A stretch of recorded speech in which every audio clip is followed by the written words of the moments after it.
Olá, eu sou Arthur Speranelli e esse é mais um resumo da semana aqui com a Aquavero. Se você está chegando pela primeira vez no nosso canal do YouTube ou nas nossas plataformas de podcasts, seja muito bem-vindo e saiba que o intuito deste programa aqui é contar para você, de forma rápida e dinâmica, quais foram os principais pontos no cenário local e global nessa última semana, essa semana que encerra agora, e o que a gente precisa deixar no radar para essa semana que vai começar. A gente vai falar sobre essa semana que marca ali a virada do meio do mês de setembro, né? Caminhando já para o final de setembro, e uma semana positiva aqui para o nosso mercado. Nessa última semana, a nossa bolsa, o nosso índice Bovespa, o principal índice de ações aqui do nosso mercado, ele subiu 2,2% e a gente retomou ali o patamar de 111.716 pontos. Com isso, o nosso índice Bovespa ainda sobe 6,6%, já sobe 6,6% nesse ano de 2022, saindo, lógico, de um ano bastante duro. A gente sempre lembra aqui do ano de 2021, um ano que a bolsa recuou bastante, mais de 13% de queda, e esse ano o nosso índice Bovespa passando por uma forte volatilidade, ele que foi para o 120, recuou para 98, fica agora nesse patamar dos 111 mil pontos nessa última semana. O dólar ficou estável nessa última semana, a gente não viu grandes variações na moeda, mas ele teve um leve avanço, subiu 0,1% na semana e ficou lá na casa dos R$ 5,26. Com isso, no ano de 2022, o dólar, a moeda americana, cai 5,7% frente ao real. Esse dólar que a gente sempre comenta aqui também, já esteve lá na casa dos 5,80, recuou para a casa dos 4,70, ficou por algum tempo ali na casa dos R$ 5, 5,10, e nessas últimas semanas a gente viu uma alta do dólar, um fortalecimento da moeda, não só frente ao real, mas frente praticamente todas as moedas no mundo, levando agora o dólar para essa casa dos 5,26 aqui no Brasil. A curva de juros encerrou essa semana sem grandes movimentos, um leve recuo nessa curva de juros, que já tinha muita coisa no preço, né? Essa última semana ela foi marcada pela divulgação das decisões de política monetária aqui no Brasil e em grande parte dos países do mundo, mas a gente não viu grandes novidades, grandes surpresas, coisas que o mercado já não esperava, que o mercado ainda não esperava. Então, não foi uma semana de grande volatilidade para a curva de juros. Nos Estados Unidos, as bolsas seguem em alerta e nessa última semana recuaram mais ainda. Nesse ano de 2022, a gente vê o S&P 500, um dos principais índices de ações, não só dos Estados Unidos, mas do mundo como um todo, recuando 22% com o resultado dessa semana, e o Nasdaq caindo 30% praticamente no ano com o resultado dessa última semana também. Começando o nosso giro de notícias aqui, para a gente entender o que aconteceu, nessa última semana, a quarta-feira ficou conhecida como a Super Quarta, isso acontece em algumas ocasiões, onde a gente tem no mesmo dia a decisão de política monetária lá dos Estados Unidos e aqui do Brasil também. E esse era o principal ponto dessa última semana, era o que o mercado estava se preparando, era exatamente a principal notícia que os investidores acompanhariam para aquela semana. E lá na quarta-feira, o Comitê Federal de Mercado Aberto, o FONC, na sigla em inglês, que é equivalente ao nosso Copom aqui do Banco Central dos Estados Unidos, o FONC é lá do Federal Reserve, do Fed, que é o Banco Central dos Estados Unidos, e ele divulgou na quarta-feira sua decisão de política monetária, alterando a taxa de juros dos Estados Unidos e aumentando essa taxa em mais 0,75 ponto percentual, 75 vezes aqui. Então, essa taxa de juros lá nos Estados Unidos subindo mais 0,75 nessa última semana, essa taxa que já vinha de altas e na última já tinha sido nessa magnitude também, e o mercado aguardava de fato esse posicionamento do Fed e né, do FONC aqui exclusivamente. Essa decisão foi em linha com o esperado, bem como o tom mais hawkish, mais de aperto monetário que foi utilizado na divulgação do dado, da decisão.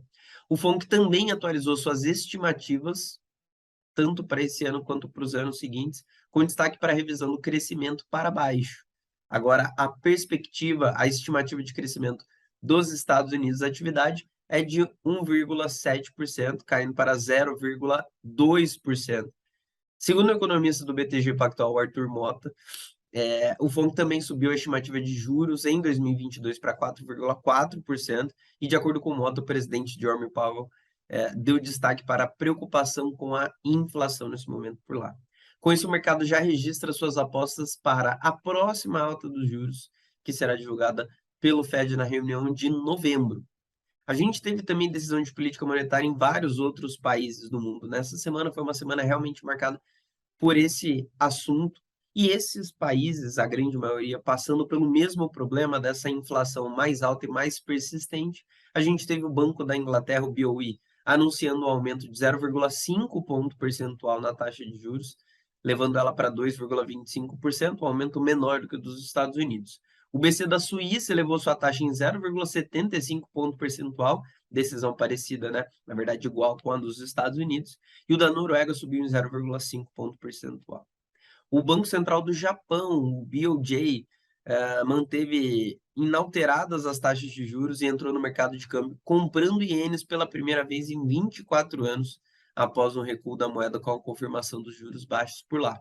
E a gente teve também na China o PBOC mantendo inalteradas as taxas de juros de referência. Então, uma semana bastante marcada, grande parte dos países fazendo aumentos mais fortes aqui em sua política monetária, fazendo esse aperto mais agressivo, que a gente diz mais hawkish, exatamente para frear a inflação, que machuca grande parte das economias do mundo agora em 2022. A presidente do Banco Central Europeu, do BCE, a Christine Lagarde, disse que o banco pode precisar aumentar as taxas de juros para um nível que, abre aspas, restringe o crescimento econômico para reduzir a demanda e combata a inflação, que está inaceitavelmente alta. Fecha aspas. Então, a gente tem cenas dos próximos capítulos lá para a Europa também em relação à inflação, em relação à política monetária. Levando para os indicadores, o PMI composto preliminar de setembro da zona do euro caiu para 48,2, saindo de 48,9 em agosto, e esse resultado foi em linha com o esperado pelo mercado. Lembrando que sempre que a gente fala de PMI, a gente fala de números abaixo da linha de 50, a gente está falando de retração do indicador. O governo do Reino Unido anunciou um pacote de corte de impostos, o que fez a Libra despencar com o aumento do risco inflacionário, também decisões dessa última semana lá no Reino Unido.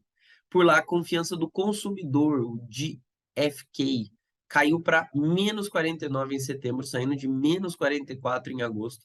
Esse é o nível mais baixo desde o início da pesquisa, que começou lá em 1974. A gente teve também números do PMI composto divulgados pela S&P Global, mostrando a atividade empresarial nos Estados Unidos encolhendo pelo terceiro mês seguido em setembro, enquanto na Europa os dados apontam para uma provável recessão lá do bloco da zona do euro. Então, um momento realmente bastante delicado para a atividade econômica ao redor do mundo. E no noticiário global, os mercados repercutiram a escalada da guerra entre a Rússia e a Ucrânia, que já completa alguns meses. Nessa semana, voltou a dominar os noticiários com a decisão do presidente russo Vladimir Putin de convocar 300 mil reservistas e renovar a ameaça nuclear.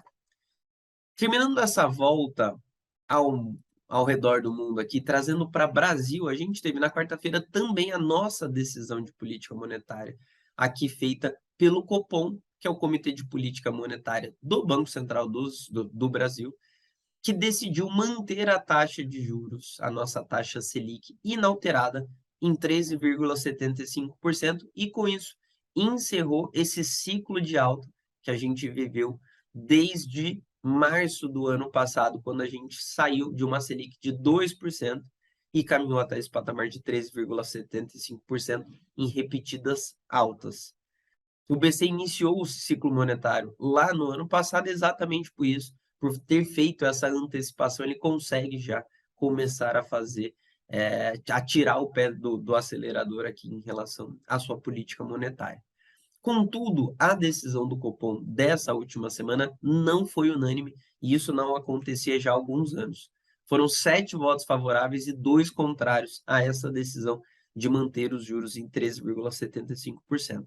O comunicado afirmou que a decisão de manter os juros no patamar atual é correta por agora, mas ponderou que não hesitará em retomar as altas se a redução da inflação não transcorrer como esperado daqui para frente. Segundo os membros do Copom, o momento é de cautela e não houve qualquer sinalização de quando os juros voltarão a cair, ou seja, encerrar esse ciclo de manutenção de juros para começar a cortar a taxa. Entre os indicadores, a gente teve a inflação ao consumidor, o IPCS, ficando estável na terceira quadricemana do mês, com alta de 5,11% em 12 meses. A gente teve também a Bolsa Brasileira, né, a nossa B3 aqui, completando um ano sem uma oferta inicial de ações registrada, sem um IPO, que a gente chama, em meio a um cenário, né, que a gente vive de volatilidade macroeconômica e alta dos juros, levando aqui essa Selic para os 3,75%, e isso sempre influencia diretamente na bolsa, no ambiente de renda variável. O cenário local trabalha agora com um movimento no mercado de ações de 80 bilhões de reais para o ano que vem em ofertas iniciais, mas esse número fica longe dos recordes que a gente viveu anteriormente. Em 2021, por exemplo, a Bolsa Brasileira havia movimentado 130 bilhões de reais com as suas ofertas. Ainda aqui no cenário doméstico, a gente teve lá na segunda-feira a divulgação do relatório Focus, que é feito pelo Banco Central, divulgado pelo Banco Central toda segunda-feira, e ele consolida as opiniões dos principais especialistas e economistas aqui do Brasil. Nessa última divulgação, a gente viu algumas novidades, algumas mudanças ali nas expectativas. Na esteira das pressões inflacionárias de curtíssimo prazo, a mediana das projeções para a inflação, que é medida através do IPCA, seguiu recuando nessa última semana. Para 2022, para esse ano corrente, as projeções dos especialistas foram revisadas, dessa vez de 6,4% de expectativa para a inflação, para 6%, ou seja, esperamos, agora o mercado espera uma inflação de 6% para esse ano que a gente está vivendo. Para 2023, as projeções também voltaram a recuar e saíram lá de 5,17%, indo para casa dos 5,01%. Quando a gente olha para o PIB, para a atividade, a gente teve a mediana de projeções também de curto prazo avançando, né? Ao contrário da inflação, as expectativas aumentando aqui para a atividade local, trazendo um sentimento marginalmente mais positivo com a atividade para este ano. A previsão de PIB desses especialistas, a mediana, caminha agora para casa dos 2,65% nesse ano, saindo de 2,39% que a gente tinha no dado da semana anterior.